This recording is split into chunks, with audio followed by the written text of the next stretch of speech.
your seats. We are about to start the session. Thank you.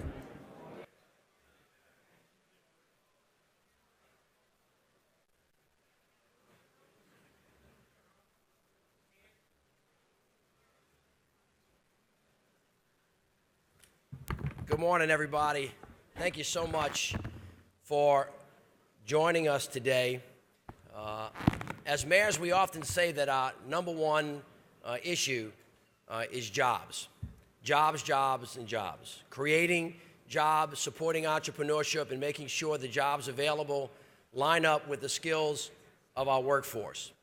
So the entirety of this morning is going to be about what we as mayors can do and can be doing to support job creation and entrepreneurship in our communities. And for this session, we are going to begin with a conversation about the future of work and the dramatic changes in the ways that our residents relate to their jobs and to their physical workspaces. So here to introduce this conversation is the chair of our new automation task force, Mayor Pete Buttigieg, who is with us today. Mayor Buttigieg.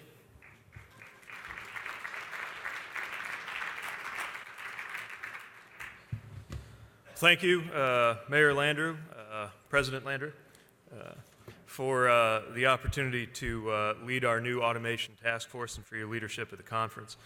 We just had a great meeting this morning for the task force on automation, talking about the different ways that automation will change our work as employers and enterprises, as policy-making bodies, as economies, and as communities. And we're looking forward to convening again as a task force this spring and would welcome any mayors or partners who would like to be part of that conversation. But before we do that, we have an opportunity right here to talk about one of the most interesting and important questions, not unrelated to automation, that affects our work as mayors going forward, and that is the future of work. We're starting this conversation at a time that we are rethinking how and where people work and how entrepreneurs can collaborate in their workspaces. And this is something that our title sponsor knows an awful lot about. Since it began in 2010, WeWork has changed the game on how and where people go to work by designing, building, and operating a global network of shared office workspaces and office services for individuals and their businesses. It allows entrepreneurs to get off the ground and out of the garage without worrying about filling a whole office or managing overhead expenses. And it brings entrepreneurial people together in new ways. It's a concept that has taken off in a number of cities around the country, and I actually just experienced it the other day. I came to what I sort of think of as my Washington office for some of my political activities, and I was presented with this black card. It's not that black card, but it has certainly been very helpful for us to take advantage of the flexible workspace that exists. So we are appreciative of that. And very glad that WeWork's co-founder and CEO, Adam Newman, is here for a conversation about how our cities can prepare for the future of work. The conversation will also involve our president, New Orleans Mayor Mitch Landrieu, and I'm so glad that Walter Isaacson is going to be here guiding that conversation. Walter Isaacson is well known for his leadership roles, from the Aspen Institute to the media world, and books that make him one of our great public intellectuals. And I'm most attuned to probably a more obscure item on his resume. He and I both benefited from a life-changing scholarship to Pembroke College overseas, which also was the alma mater of one of the great mayors who also did a few things in a policy-making body down the street here, Richard Lugar.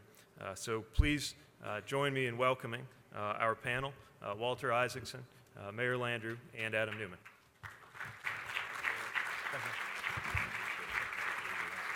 Thank you, Mayor. How you doing? Nice to see you. Thanks for being here. How are you? Thank you for having me. Here, you sit in the middle. It's beautiful. Thank you. I just finished doing a book on Leonardo da Vinci. When he was 12 years old, he came from the small village, Vinci, to the town of Florence. And all sorts of young people like him were flowing into that town because it had become a mecca for creativity. Leonardo was a bit of a misfit. He was illegitimate, gay, left-handed, vegetarian, sort of an artist who loved engineering, but totally embraced by that city. because the printing press had just been invented and publishing houses were there, because all sorts of new forms of banking brought people from the fall of Constantinople, bringing algebra. All these things were mixed together in a cauldron of creativity.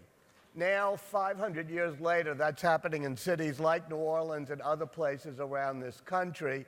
And part of it is creating spaces where people can live, work, and learn together.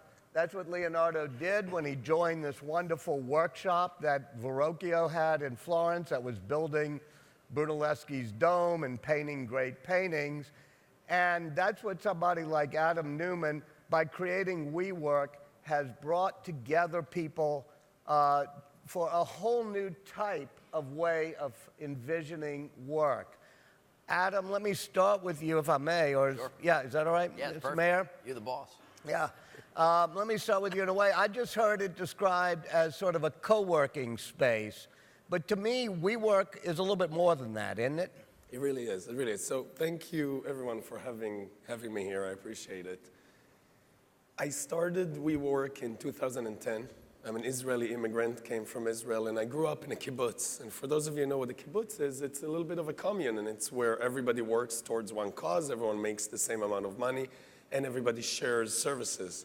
And growing up in the kibbutz, I always loved it, but I never felt it was fair that the guy who was working 16 hours and the other person who was working 8 hours were getting the same. But I did love the social aspect of everybody coming together.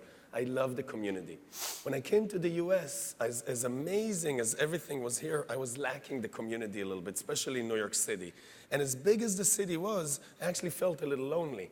And I asked my sister at the time, who was living here before me, and my friends, is this an American thing or is this a human nature thing? Do people in America not want to be together? And immediately I was told, no, it's a cultural thing. Just when you go up the elevator, you're not supposed to talk to the other people that go up and down with you in the elevator. And I said, oh, that's weird, because in Israel, if I needed salt, I go to the neighbor, I knock on the door, I ask for salt. If the neighbor is not there, I open the door, I take the salt, and hopefully I give it back. And very, very quickly, I realized that the one thing that myself and my friends could bring to this amazing country is a little bit back the sense of community that used to be all over the place, and for whatever reason, we got a little disconnected. WeWork is a place where people make a life and not just a living. WeWork is for the we generation. In WeWork, we don't discriminate between age, gender, race, or religion. As long as you understand that being part of something greater than yourself, that treating other people the way they want to be treated is the utmost important. As long as you understand that giving is receiving, you're a member of the we generation. And anybody that practices that, and we've done it now in business, and we've done it now in homes, is not only better for it, but the city, and this is what we're here to talk about today, the city is better for it, and the stats are unbelievable. How many cities are you in? Oh, that's a trick question. We had, so I think, and don't hold me to it, 75 cities, 25 countries, 45 different languages, 250,000 members, and counting.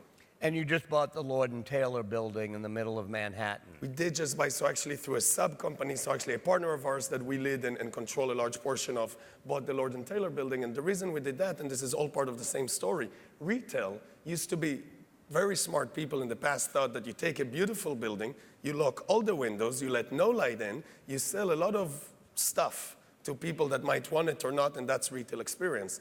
Well, as millennials are starting to be the biggest shoppers, and by 2020, millennials are going to be over 50% of the workforce, they don't want to buy that way. They're buying online. What they're really looking for is experience, intention, and meaning. So a beautiful building like Lord & Taylor suddenly becomes useless. We're going to reinvent it. We're going to put a WeWork in it. So we're going to bring thousands of entrepreneurs and small businesses and large ones into it. We're going to put a building above it that no one else could, because we're going to design it in a different way. And we're going to reinvent the retail into an experience that's actually going to uplift people as opposed to just draining their wallets. Mayor Landrieu, how does this fit into the return of creative classes to cities? That's a great question. A couple of housekeeping measures. First of all, thank you for your sponsorship of our conference. First Lady of the City of New Orleans is with us this morning. Cheryl, thank you for joining us. And I'm going to be in office for 100 more days, and the mayor-elect of the City of New Orleans is here today, LaToya. LaToya, stand up. LaToya Cantrell. 60% votes. A lot of millennials came out and voted. A lot of millennials. She won. She beat everybody with the millennials, and she's a great leader, and she's going to be a great mayor. But Walter, to your question, the question was really an interesting one. What are we doing in New Orleans to incent or to create a space for the creative class? Many of you here were this morning for the Arts Awards, and we talked about art being a creator of life.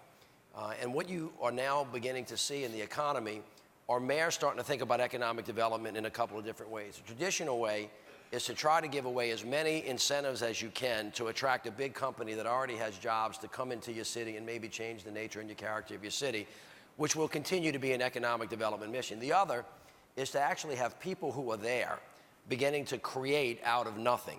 And trying to create a space where you incent that to happen has as much to do, Adam, with not just the thing that they're thinking about, but the space that they're working in. So Richard Florida coined the phrase a creative class. We took it in Louisiana and turned it into creative cultural economy. How do you actually grow something out of nothing that comes from intellectual capital?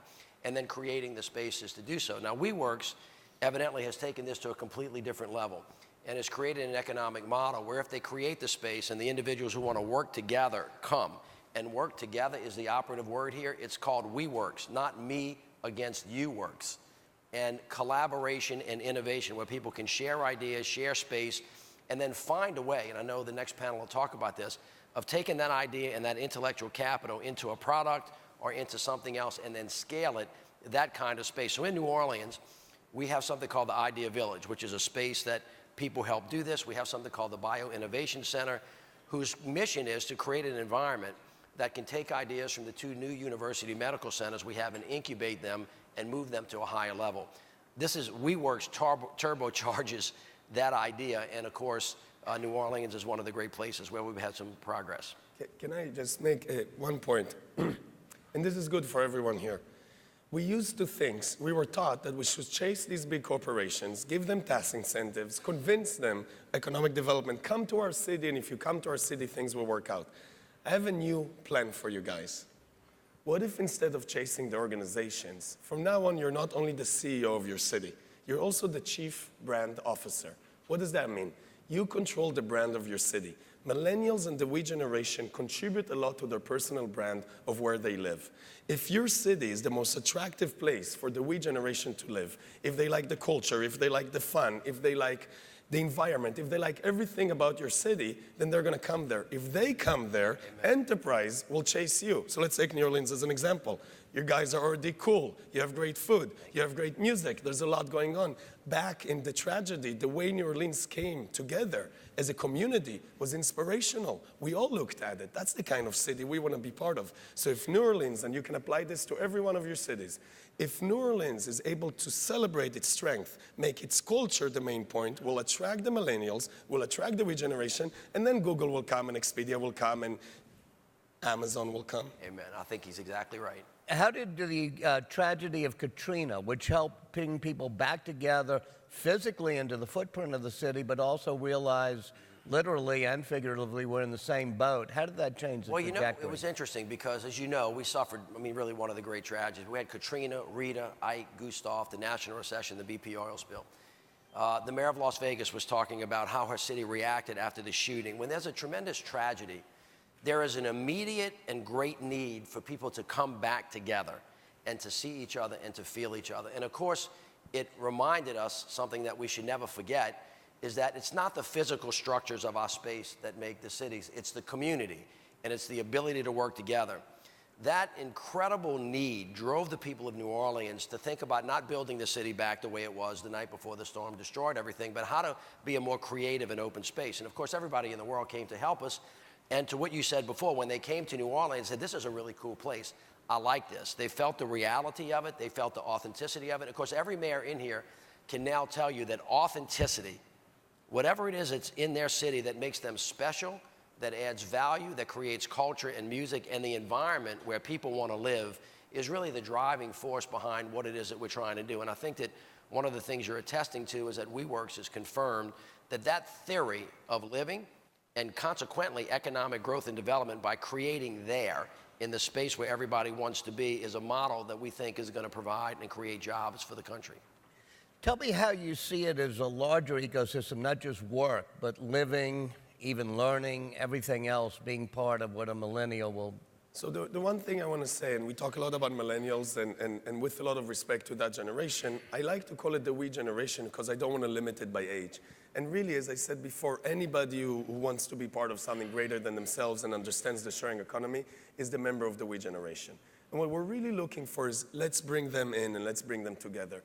And in a person's life, the most important pillars of our life is where we live, who we're with, who our kids and our friends are, where we work, and then how we study, how we learn, how we grow as human beings. And I like to say if you had to prioritize them, first personal growth, then your partner, your spouse, then your kids, then your friends, then business. And when you get to business, first purpose, then people, then product, and the profits will follow. So when I think of we, I think of an ecosystem that brings it all together. And the fabric of that ecosystem happens at the building, at the neighborhood, and at the city. I think the next 100 years, everyone sitting here, you're the leaders of the future. City-states is where it's at. I think governments from all over the world, without pointing any fingers, are having a very difficult time. I think as mayors, as leaders, as CEOs, it is our responsibility to set the trend of the future, and the trend is we versus me. And when by 2030, 60% of the world population is going to move into major cities, that's another billion people moving into major cities. Most cities are underbuilt 30 to 50%. This is in the next 12 years. You have no room. You have to reinvent how people live. You have to rezone. You have to reassess, and you have to reinvent how people work. And one last thing to touch with, we have numbers behind it. Every WeWork that you open, 100,000 square feet, 2,000 employees, will immediately create 700 jobs in your city just to build it, and then 1,000 jobs a year. Inside that WeWork for the next 20 years, so 20,000 jobs for 20 years, just one location. If you bring us in for 10 locations, we will create 200,000 jobs over the next 10 years. And it can go bigger and bigger. And we won't just bring you jobs, we'll bring a place to live, we'll bring education, and this is important, we'll bring corporate America. And why is corporate America coming? Corporate America saves $18,000 per employee when they put it in a WeWork. Wait, who is your biggest client for WeWork in a place like New York? Is it young entrepreneurs or is it big corporations? So as of 2 years ago, 98% only young entrepreneurs. As of today, 30% of all our members are enterprise, corporate America. 23% of all Fortune 500 companies are already in WeWork. And the reason Wait, in other words, a Fortune 500 company like Amazon or a Walmart, instead of building a building in a city, will say, I'd rather co-locate with WeWork. Even more. If they want a satellite office, they'll just put it in a WeWork. But if they're looking for an HQ or they want to redo their own HQ, they'll ask us to do it. And today we don't even take the space. We will redesign their space, build it, deploy our technology, which is called WeOS and took a long time to create, and then put our community manager. Will you do that for a city hall? I would love to do it for a city hall. And for any mayors who are interested in that, it's very simple, we.co/mayors. Fill up the form. We'll talk about that because I know the mayor-elect Cantrell and you just briefly right before we were talking about the need for a new city hall, the old charity hospital, the need for an incubator. What would you be open to in New Orleans? Well, first of all, there are city halls in America that are gorgeous and wonderful. Unfortunately, New Orleans is not on the top 1,000th list of that. We have an old, tired, ugly building that we haven't put a dollar in because we have been busy rebuilding our schools, our health clinics, our ports, et cetera, et cetera, et cetera. But there will come a time, and that time is not too far in the distant future, Mayor, where we're going to have to rebuild a government complex, which happens to be right in the downtown of New Orleans and probably not in the best space. So there's a huge opportunity for economic growth and development in the 9 blocks surrounding where the physical structure of the city hall is. There is, by the way, an old, what they call charity hospital, which is one of the finest buildings. It's an Art Deco building. Huey Long. That Huey Long built a long time ago. But you've seen structures like this across the country where it's sitting there that's fallow. It's 1 million square feet. And if that building were put back into commerce in some form or fashion, in a way that was part of a municipal complex or a mixed-use development, it would help recreate downtowns like many mayors in America have done in their cities. So they're great opportunities for that. But essentially what he's talking about is common space, opening up, giving people the ability to create, and then economic development coming from that. And I think there's a lot of potential. But wouldn't it be nice to have the entrepreneurs and the permitting processes co-located? I tell you, I think that we have to think in what a city hall is going forward. It used to be a physical building that citizens had to come to every day. I'm not at all sure that you have to have that model going forward into the future as technology allows us to be more diverse. If you were thinking about building a city hall some time ago, you say, how many employees do I have? How many rooms do I need? How many square feet do I need? It may be very, very different what the city hall of the future looks like. In New Orleans, it's always been on the cutting edge of innovation and change. Is really interested in exploring that idea with you guys. So, Adam, put you on the spot. Oh, Are you going to come, willing to come into New Orleans to do that? Mayor-elect, are we going to be partners? Amen. If we're Y'all can't partners, cut a deal if in we're public. partners, and important thing about WeWork, we don't need any favors. We're not asking for money. All we want to do is come and partner and change the world together. We have a very strong business model. Excellent. If we're partners, then yes, I will come to New There you Orleans. go. Not just for WeWork. We work, we live, and City Hall. But I do want to We'll make be one welcome point to have you. about We'll be City happy to Hall. have you. I've been to some of your city halls, and they're beautiful, but that doesn't mean the energy inside of them is buzzing. To attract the young talent to work for mayors that is then going to reshape policy in the way that we need for the future, we got to create an environment that they thrive in.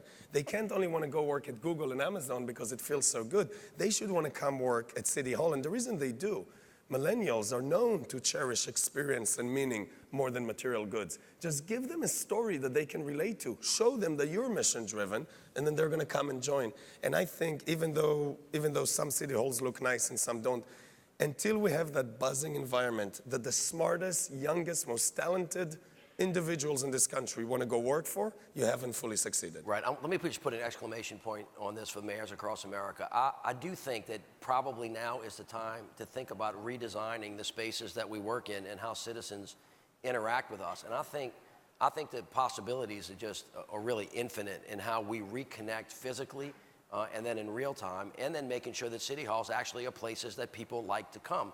And if they come there, that they have a good experience.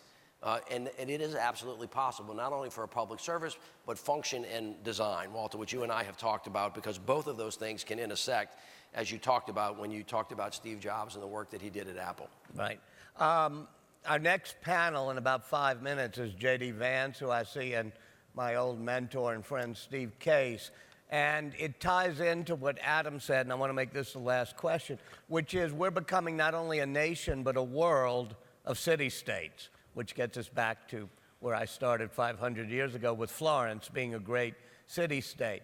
What does WeWork, what does the U.S. Conference of Mayors do in order to make it so that the driving force of creativity is what they're talking about, the rise of the rest, where every city and every town in America gets to be its own city-state and attract the creative and attract the entrepreneurial? You go first, please. Well, it is critically important, as mayors are here talking to the leaders of Washington, D.C. about what role the federal government plays, that the country understand that mayors of America are not waiting on Washington, D.C. to be creators. 85% of the people in the country are living in cities. Most of the financing happens on the ground in cities. Trying the financial tools to be able to invest in the city is important. But the model that Adam talked about before, one of which is to incent people to come in by giving away public resources and hopefully creating jobs at work, or being a creative space where you create and you grow from your intellectual capability, your raw materials, your raw talent. That is the way of the future. And I think that either by purpose or intent, as Washington becomes smaller or wants to become less connected to the ground, that creativity will find its way coming out of the cities in America, which, by the way, has been occurring for the last 10 or 15 years in this country anyway, and we need to continue to do more of that. I think that's amazing. Bravo. That doesn't That's very, very well said. I'll add, because I don't want to repeat. Let's say a few more things. If city-states are the future, then we have no problem that the mayor of New Orleans will have a great relationship with the mayor of London, the mayor of Shanghai, and mayors, I don't care what's happening politically between governments, can have amazing relationships. And this is a very important point to make. You're not limited just to one country anymore as you start thinking about that. And I'll give you a little local example. I'm very close to the mayor of Jerusalem, and I sat with him not too long ago, and he said, Adam, I have a problem. I said, we all have problems. I said, no, my problem is bigger. I said, well, everybody thinks their problem is bigger. I said, well, I can prove mine is bigger. I said, tell me. He says, well, here's what I'm dealing with.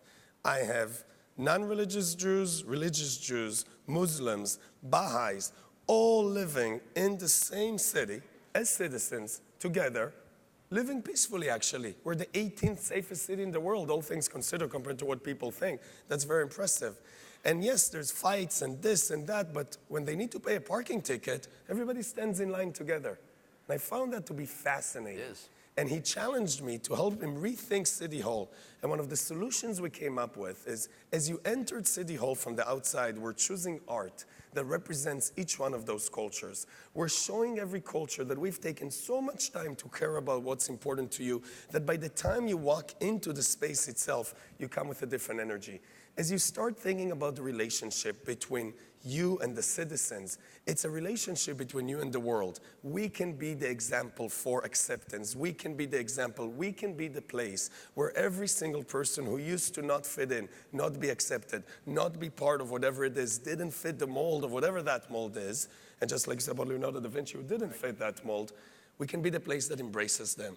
And if you embrace the creatives, if you embrace the weird, if you embrace the different, you'll be so happy with the result, because the result is going to be we, and the result is going to make your city stronger, and the result is going to make everybody happier. It's been proven that when the oldest person in a family and the youngest person in a family live together, everybody lives longer, everybody's healthier, healthcare will go down, all these things that we talk about the world. And the amazing thing that I feel in this room, I think a lot of times we don't know where we are and what we're, I know what this room is. This room is an opportunity for the future. This room is it's a grain of salt, a grain of sand compared to where we can go. And if mayors of this country can set an example in all aspects, not just community and culture, but also acceptance. Also, if we can set an example, if you can set an example, trust me, the whole world is watching and the whole world is waiting for you to set the example, because America always was on the top. America was always the leader, and it's time to go back. Thank you. Adam, thank you. Thank you, Adam. Let's have a little video of WeWork, and Adam, as we thank you all for being on the stage. Thank you. City of New Orleans. Do up a video. Yeah, Walter. Thank you. I think it's really hard when you're starting out to follow your dreams. I think it's really, really hard. We started in our living room, essentially. And I think what's appealing about WeWork for us as a company is that it makes your life extremely easy. The first day of building a business is a big day, because that's the day when the full dreams come into play. But then the second day, reality kicks in. Where's my office? Who's my internet provider? How am I going to pay for electricity? Where am I going to get sales from? At WeWork, we really strive to help you as much as we can. Focus on doing what you love. Create your life's work and let us take care of the rest. When we first started out at WeWork, we were 10 people crammed into a teeny office, and now we're 30 people spread out across 2 beautiful offices. Then on top of that, you have all of the common shared space, right? So you have kitchens and booths and phone booths and conference rooms, and a big part of the team has really taken advantage of the fact that it's such a community. The ecosystem has provided a really great place for our team to grow. We're a community company. We're a company that is looking to create opportunities for people to connect. That happens in our physical spaces. The vibe that we create, the energy that our members create, is something that you feel when you walk in.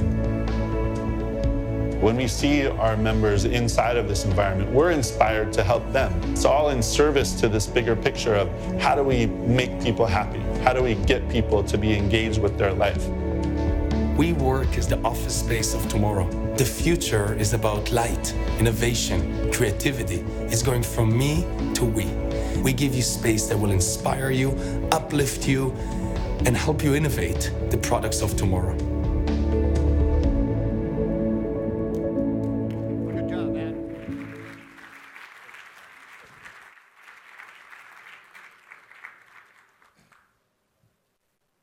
I think I stay here. Wow, that was incredible. We have a very bright future. Now I want to continue our conversation on the importance of work and job creation. I'd like to call on Amy Hill, Senior Director of Walmart and Public Affairs and Government Relations. Walmart has been a strong partner of the Conference of Mayors for many years, and Amy Hill is a familiar and welcome presence to all of our meetings.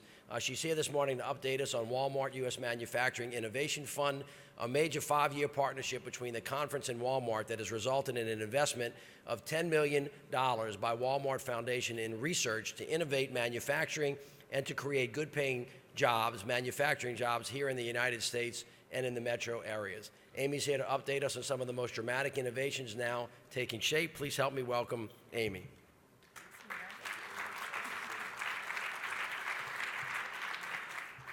Thank you so much, Mayor Landrieu, for that warm introduction. I have the pleasure today to once again update all of you on the Conference of Mayors and Walmart's support of the U.S. Manufacturing Innovation Fund. But before I start, I do want to take a little moment of personal privilege. Assuming this is still being live streamed, I did want to give a shout out to my son's 7th grade history class back in Reno, Nevada, who I believe is watching live. So, hi, Joe. Back in 2014, we announced the creation of the fund to invest $10 million over 5 years for innovations and research and development with universities in your cities, with the goal of addressing challenges to manufacturing in the United States. We've learned a lot over the last few years about the challenges and the opportunities facing all of us as we work to bring manufacturing back to the United States. For example, one of the challenges of manufacturing denim is the dyeing process that makes our blue jeans blue. The current indigo dyeing process that's been used since 1921 is in no way environmentally sustainable or cost efficient for the long term. Recently, we visited Texas Tech University, one of our Innovation Fund grantees, where a research team has been working on a new dyeing process that could potentially be a game changer for the $56 billion denim industry. Can we show the video, please?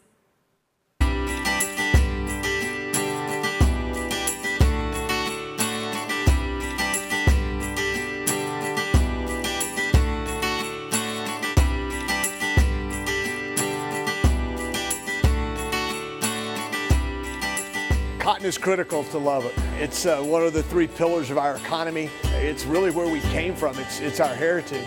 We're right in the middle of the largest cotton patch in the United States. So when you think about cotton, you think about Lubbock. Texas Tech University is approaching our 100th year, and obviously research is a very important part of that. We wanted to be leaders in the world in areas related to sustainable uses of the land and of water, which is obviously an important component here, and of fiber and fuel. The U.S. textile manufacturing industry is impressed that Walmart would provide funding for research on an issue that the industry realizes is critically important.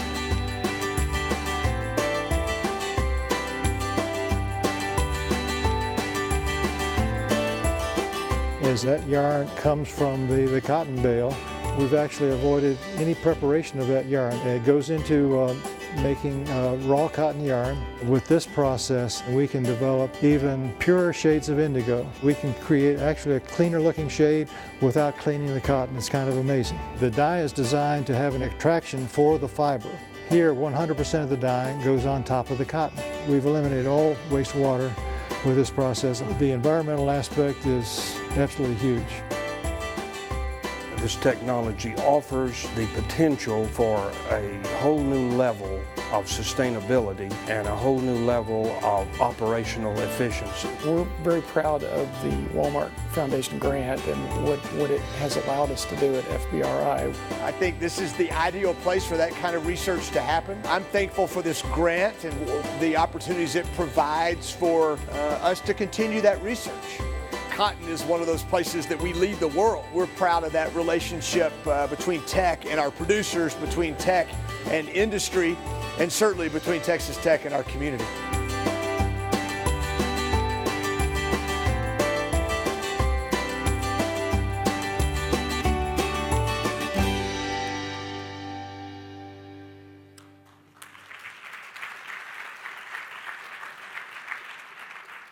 Thank you. Mayor Pope from Lubbock is passionate about his community and the advancements in technology that are coming out of his city. As mayors, we encourage all of you to embrace the research and technology like this so that we can turn these advancements into actual economic development for communities around the U.S., which is why we recently announced a policy roadmap to renew U.S. manufacturing, outlining 10 policy levers that we think will help move $300 billion to the United States of the $650 billion in consumer goods that are currently imported. As Innovation Fund projects continue to come to fruition and we push for renewed U.S. manufacturing, we expect to have more great stories like this, potential game changers in the manufacturing technology. So I want to again thank the conference and all of you mayors for your support in this very special endeavor. Thank you so much. Amy, thank you so much. And I know we're moving kind of fast, but in case anybody missed the nuance, Adam, who you just saw, is an immigrant who's creating a lot of great jobs in the United States of America. And he's doing it based on a theory that we're all better when we do it together, and diversity is a strength and not a weakness, because people are looking for creative spaces where they can find community and common purpose. I want to conclude our morning plenary session with a discussion about entrepreneurship and creating opportunity across the United States. Adam talked about the need to create the space and the ability for people to be a place where they can actually start jobs. Steve Case is here with us today with J.D. Vance to talk about actually how you finance it and how you pay for it.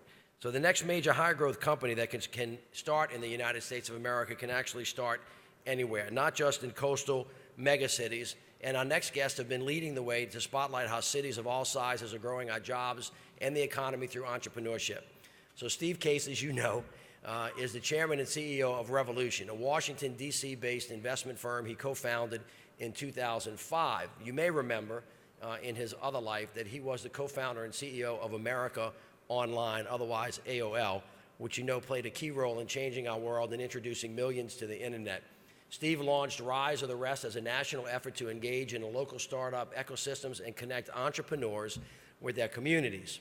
J.D. Vance, who you all know, or if you don't, you will get to know him, is an author, venture capitalist, and the managing partner of the Rise of the Rest Fund. A New York Times bestseller in 2016, Hillbilly Elegy, a memoir of family and culture of crisis, which if you haven't read, go get it, pick it up, and read it. One of the best books I have ever read. Opened a window to the white working class and the Appalachian values that impacted his upbringing and their relation to the social problems that we're having in America and that he's having in his Ohio hometown. As you know, Walter Isaacson is going to rejoin us to moderate that conference. A couple of months ago, Walter had Steve to dinner and invited me to come. We talked about this very, very issue and asked Steve to come work with us. He told me at the time that he was going to put together an organization that was going to create entrepreneurship funds, mezzanine, all across the United States of America, and he and JD are in fact doing that, and are here to share with us the work that they've done across the country and the opportunities that cities have to work with them to get this done. Thank you guys so much. Steve Case and JD Vance. All right, Al. So, Steve, I've been able to get on the bus with you. Yes, thank There's you. an old Jack Kerouac line, either you're on the bus or you're off the bus. And your bus has gone to 33 cities for this Rise of the Rest. Tell me about how that started and what it is. First of all, it's great to be here, and thank you, Mitch, for the invitation and making startups, entrepreneurship. Actually, it was at that Drinks at Sobu that he invited you here. In the French Quarter. Yeah. And the fact that it is a topic that you're all focused on is important. If you look at the data, it goes back to your question. I got involved 6-7 years ago. I was asked by President Obama to chair something called Startup America and was on his Jobs Council and did some work around entrepreneurship. And some of the data that was a little startling to me, you probably knew it, but I didn't know it, and it was, which essentially all the net job creation was coming from startups, not from small businesses, not from big businesses. Small businesses account for a lot of jobs, but not a lot of net jobs. One restaurant goes out of business, replaced by another restaurant, doesn't create net new jobs in the community. Similarly, big businesses, some are rising, some are falling, but in aggregate, if you look at the Fortune 500, it's pretty static and not creating net jobs. So the leverage was really the startups, a young, high-growth company, not just tech companies, all kinds of startups doing all kinds of different things. So that was pretty interesting to see. If you really want to kind of get the job creation engine going, backing more entrepreneurs, doing more crazy things and trying to disrupt different sectors and in the process create jobs is critically important. And the other data point was that last year, 75% of venture capital went to 3 states. 75%. 3 states, California, New York, and Massachusetts. So 47 states, including where I'm sure most of you are from, are fight over the last 25%. So if the jobs are being created by the startups, and we're only backing startups in a few places, mostly on the coast, we shouldn't be surprised there are a lot of people in the middle of the country that feel kind of left out, feel kind of left behind, are anxious about the future versus optimistic about the future. That led us to kind of hit the road, and we've now done 6 cities tours, as you mentioned, 33 cities. We're planning the next one in May, trying to understand what's happening in these different cities and do what we can to kind of be a champion of these cities and these entrepreneurs and attract more media attention, attract more investor attention. And I do want to point out before I forget, on all your tables, you've got one of these little drives, and we put out today, just for this conference, what we call the Rise of the Rest Ecosystem Playbook. Or if you forget this or leave it behind, you can go to the revolution.com site. Basically, the lessons learned from the visit. And it has I've read it, many cities in there, from Phoenix to whatever. Basically, trying to take some of the examples that we saw on the road over the last 4 or 5 years and try to create essentially a playbook so that other cities, whether it be the mayors or the entrepreneurs or the CEOs or the university presidents or the accelerators, whatever it might be, can learn from what's happening in different cities, and we can create more of a network effect, not just creating stronger network density within each city, more collaboration, more convening, but essentially a network across these Rise of the Rest cities so they can essentially all rise together. One of the underlying themes of this and your book, The Third Wave, which sold almost as well as J.D. books. You guys both are much better at selling books than I am. But Third Wave did well with a bestseller, but nothing compared to like the Walter books. J.D. Vance's Hillbilly Elegy, after a year, is still on the top of the bestseller list. But the whole theme of both your book and this thing is that the wave of the digital revolutions that went before concentrated on engineers in places like Silicon Valley. But now it's all about connecting creativity, connecting different forms of business, connecting the arts to technology. And that happens better in places like Chattanooga, Austin, Nashville, Columbus. Yeah, it's pretty interesting. You look back at the history, particularly the last 30, 40 years in terms of what's happened with technology and particularly the internet. The first wave of the internet, I know we started AOL 33 years ago, only 3% of people were online, 1 hour a week. So it's pretty early days in terms of the idea of the internet. That first wave is getting everybody connected, building the on-ramps, educating people why they should get online. That was fairly regionally distributed. We were based outside of here in Tyson's Corner, Virginia. Dell was in Austin. Microsoft actually started in Albuquerque, moved to Seattle. Hayes, the modem company, was in Atlanta. CompuServe, a very successful online service, was in Columbus, Ohio. Fairly regionally distributed.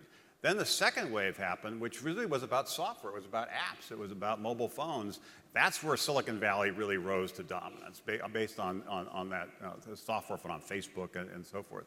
In this third wave, which is now just kind of unfolding, which is integrating the internet and changing healthcare and education and food and agriculture, some pretty important aspects of our lives, pretty big sectors of our economy, the expertise you need to be successful is all across the country. It's not just about writing software. It's how do you figure out how to integrate that software into hospital systems and get doctors to use it? How do you integrate some of these technologies to improve the way people can farm or other kinds of things? As a result, there's a huge opportunity in the third wave for the growth again of regional entrepreneurship, the rise of the rest. But we need to get more venture capitalists with all that money on the coast to understand there are great companies in the middle of the country, and that's why. Well, that leads right into what JD is doing in partnership with you, which is a Rise of the Rest fund. First of all, JD, I want you to explain that, but also you're part of a wave that I tried to catch on to, which is, having read your book carefully, I know all about your background and then even the military and then Yale, but then thinking, okay, it's now time to go home.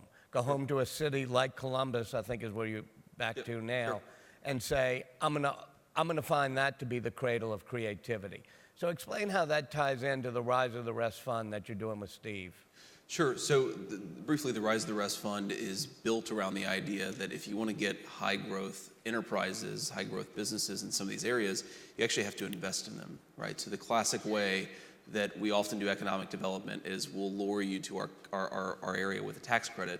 But if you think about what Steve said, that all the net job growth is coming from these high growth startups. Those startups require risk capital to really get off the ground. And if you look at where the risk capital is going, a ton of it's going to California, a lot of it's going to Massachusetts and New York, but not a lot of it is going to the rest of the country. In fact, only about 25% of it goes to the other 47 states in our country. So what we're trying to do is simultaneously, of course, earn a good return for our investors, but also show that by investing in these neglected areas, you can support good entrepreneurs and actually create some of the enterprises, or help support some of the enterprises that are really going to produce the net job growth of the next 20 or 30 years.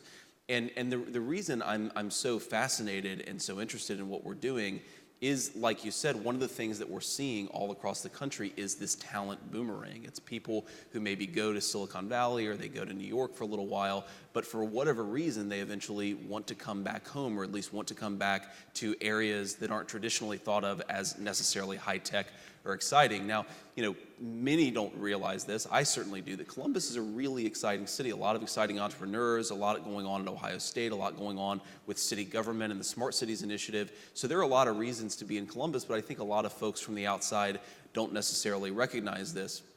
The one final point I'll make on this is that people move back to sort of the non-Silicon Valley type cities for a lot of different reasons. But one of the reasons is just basic cost of living. Right? I mean, I can remember talking with my wife 2 or 3 years ago that if we were really wealthy, we could afford a 2-bedroom closet box in San Francisco. Whereas, going back to Ohio, there's a lot of opportunity to build a family in a place that's exciting and innovative, but also is cost effective. And those things all matter, and all of those trends are going to be part of what we think is a real talent effect. But isn't there something deeper in this boomerang effect? 100%. Then, gee, I can just get a bigger apartment. There absolutely is. And that thing that's deeper is actually relevant to what Adam said about this sense of community, that in a lot of places, people have some connection to where they grew up, whether it's their home city, their home state, and they want to be part of this renaissance. A lot of people look at a city like Cincinnati, a place like Columbus. These were places that, if you look at population growth and if you look at economic growth, things didn't necessarily go super well in the 80s and the 90s. They were really hit hard by some of the economic trends affecting the industrial Midwest. True in the Southeast, true in other parts too. But people want to see their hometowns do well, and they want to be part of that renaissance. And so I do think that people are drawn back for a host of reasons, but one is that really deep desire to positively impact your community. And I think that creates remarkable opportunities for some of the people in this room to take advantage of that sense of connectedness to some of these cities. And you had an amazing set of investors come into this, right? Yeah, we tried to reach out to some of the most visible, respected, almost iconic individuals in the country. So entrepreneurs like Jeff Bezos and Eric Schmidt and Tory Burch, venture capital investors like John Doerr and Jim Breyer, some hedge fund investors like Ray Dalio, Meg Whitman running HP. It really is several dozen of the most visible people. We did that deliberately because we wanted to basically say these people believe in the rest of the country. They believe in the entrepreneurs all across the country. They believe they can generate great investment returns investing in those entrepreneurs while also being potentially catalytic in terms of some of the the job creation. So it was great to see that momentum, and we want to build on that. And there's two other points that I think, and some of this I understand was covered a couple days ago, that I think are big opportunities for mayors. First is in this tax reform, and you may like it, you may not like it, there's provisions that you should like. This Investing in Opportunity Act provision in particular, which will play out over the next year, that essentially will create capital gains incentives to invest in many of these kind of opportunity zones. That could be quite significant in terms of building on some of the work we and others have been doing and getting more people on the coast with big checkbooks paying attention to the opportunities in the middle of the country. And the other one, I'm sure many of you were involved in this and might feel a little disappointed now, is this very visible Amazon search for a second headquarters has led to a lot of cities, 238 cities I believe was the final number, basically rallying together their communities to make a bid. Amazing. And 218 of those are out of the running. And as of last week, may feel like they lost.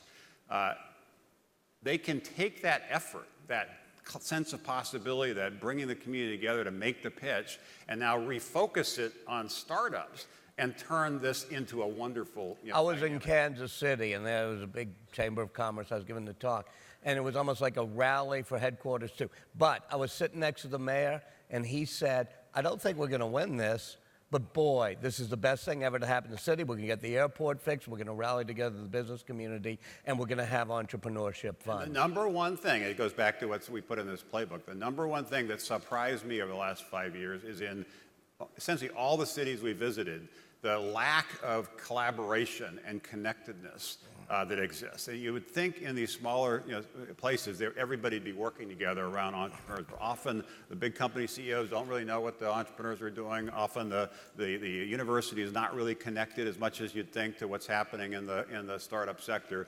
And just trying to drive more of that collaboration is super important. And there's no folks better positioned to do that than the mayors, just using that as a convening opportunity. So building on this Amazon effort and saying, okay, whether, it's a bummer, we thought we'd get 50,000 jobs, we didn't. How do we get 50,000 jobs by backing, 500 startups that can be the next Amazon is a huge opportunity, I think, for all your cities. JD, I'm going to ask the question every mayor is now thinking. How do I get one of these funds with you in my town? Well, there are a few things you can do. First, exactly what Steve said is part of what makes a successful entrepreneurial ecosystem a success is the connectedness, is the fact that everybody's working together. Let me just give a very real world example for why that is. I was talking to an entrepreneur that we're invested in Denver just last week, and he was talking about when Denver hit this critical mass of successful entrepreneurs and exciting businesses, it wasn't just good for the city, it was good for him in a very individualistic way because it became easier for him to hire people because they knew that if I hire a guy or girl, doesn't work out, my business doesn't succeed for whatever reason, there are going to be opportunities 2, 3, 4, 5, 6, 7 in that city that are visible to them. It makes it easier to attract and retain talent. So to me, as soon as you hit a critical mass of exciting opportunities, you will get a talent boomerang effect, and then capital will start to flow in. Now, we're going to work at that from our angle, but to the extent that you have ecosystems where there are clearly exciting things already happening, it will make it easier for venture capital investors and other investors to put capital to work in those places. But real specifically, Steve, the Rise of the Rest Fund, do you do something like challenge a city and say, we'll put in half if you find local investors who do half? We're going to have multiple steps to this. The first step is essentially called a seed fund. It was a $150 million fund, and we're saying we want to partner with regional investors. We're not going to lead these investment rounds. We're going to partner. We generally do about 10% of the rounds, and the rest of the capital will come from other places. So we're trying to take our $150 million and really leverage it into more like $1.5 billion and partner with these regions. And so in many of your cities, hopefully most of your cities, there typically are relatively small venture firms that it's relatively hard for them to connect to the capital on the coast. We're trying to figure out ways to partner with them and shine a spotlight on what they're doing so the next fund they can raise is a larger fund and they therefore can back more startups that can create more jobs. Over time, we'll continue to evolve this and figure out what other structures make sense that can essentially get more capital from the coast to the middle of the country and in the process create more jobs in these communities in the middle of the country. The first step is really trying to partner with people in these communities and co-invest in the startups that can be the big job creators of the future. When you were on the bus, every time you went into a town, I see it in the deck, I remember being with you, you let 5 or 6 entrepreneurs pitch to you. Right. And then you gave money to the winner.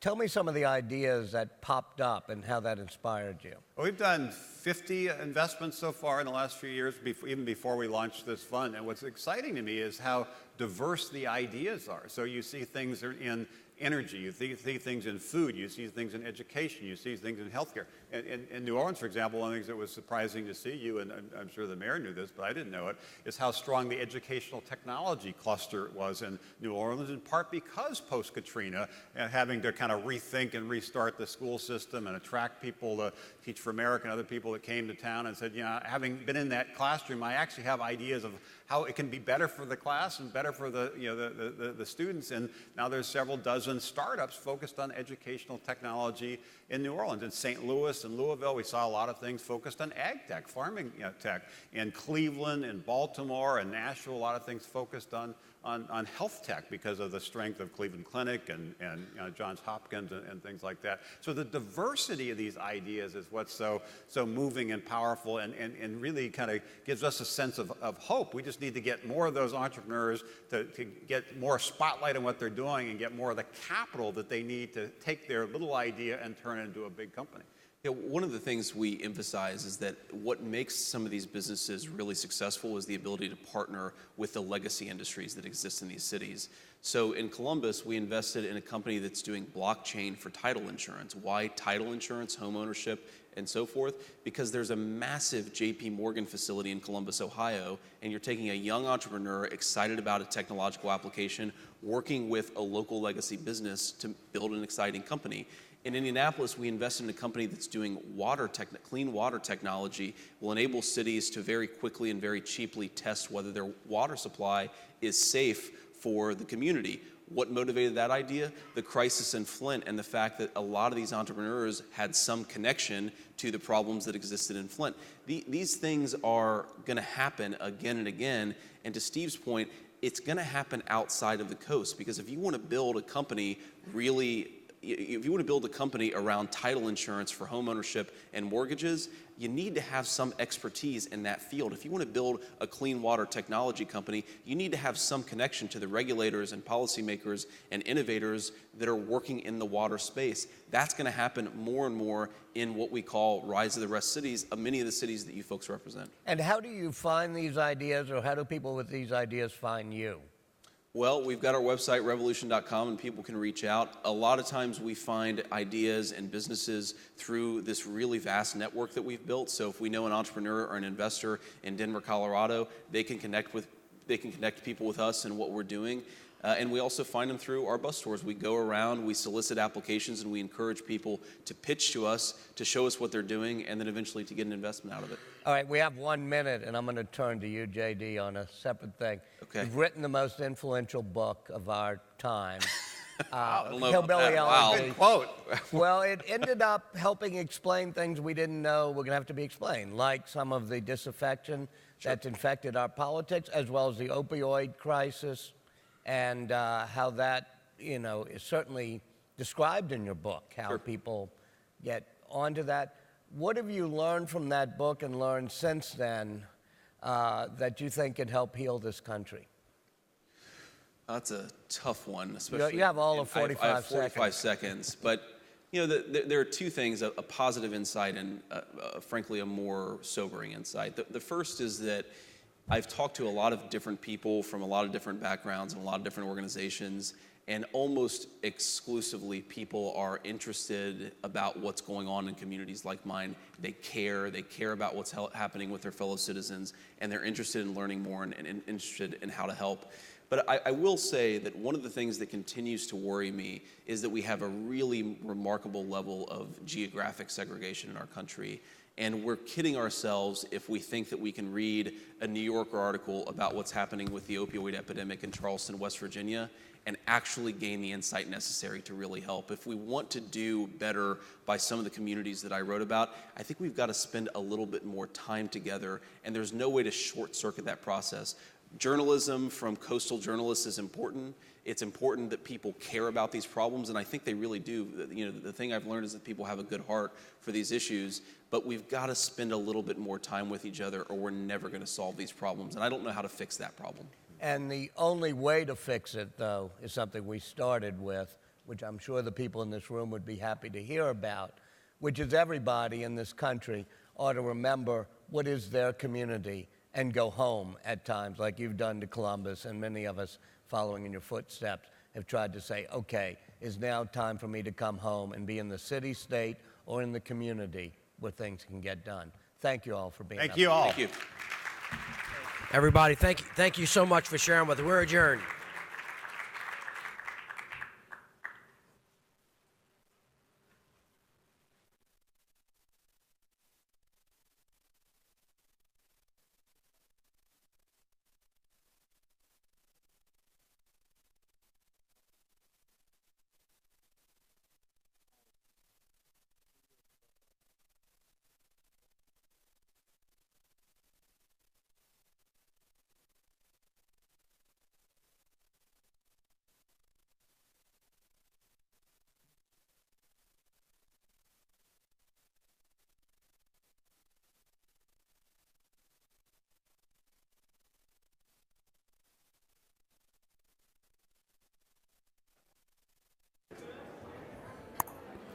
Ladies and gentlemen, can you please clear the room so the waitstaff can set for lunch? Thank you very much.